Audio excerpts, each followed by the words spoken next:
ریاست وزارت کارهای داخله در ولایت مختار کوهستان بدخشان خبر داد که منوچهر شیروف یک ساکن محله برخورغ شهر خورغ را برای افباشی‌اش دستگیر کردند. منابع بامداد میگویند منوچهر شیروف یکی از یاران نزدیک به محمد باقروف یکی از لیدرهای غیر رسمی بدخشان بود و او را صبح 31 مارس در خود محله برخورغ دستگیر کردند. منوچهر شیروف از جمله 6 تن از یاران نزدیک باقر از جمله ساکنان برخورغ بود که مقامات 2 ماه پیش از این لیدر غیر رسمی منطقه سپردن آنها را طلب کرده بودند. باقر از سپردن آنها دست کشید و گفت نمیخواهم که به جای من دیگران را زندانی کنند.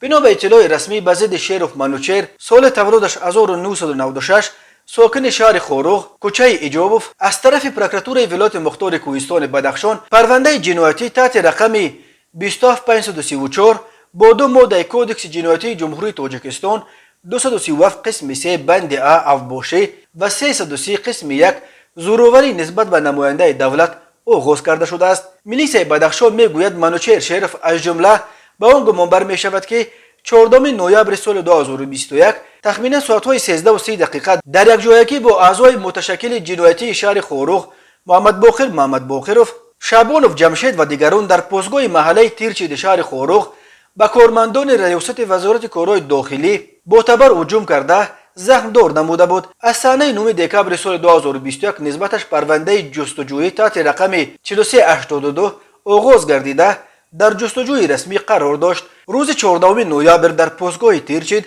کارمندان میلیسیا باقر را منع کرده بودند ولی طرفدارانش به پاسگاه آمده او را از دست کارمندان مقامات کشیده گرفتند. هنگام خلاص کردن باقر از بازداشت در پاسگاه بین طرفداران او و کارمندان میلیسیا زنازنی روی داد که در آن یک کارمند میلیسیا را با تبر زده زخمی کردند. حالا حرکت‌های تفتیشاتی نسبت به منوچهر شیروف از طرف پروکراتور ولایت مختار کوهستان بدخشان ادامه دارد. یک منبع بامداد از خورغ در شهر این پرونده گفت مقامات چندین بار خویشاوندان شیروف را به مابین درآوردند تا که او را به اختیاراً تسلیم شدن متقاعد کنند ولی او رد کرد.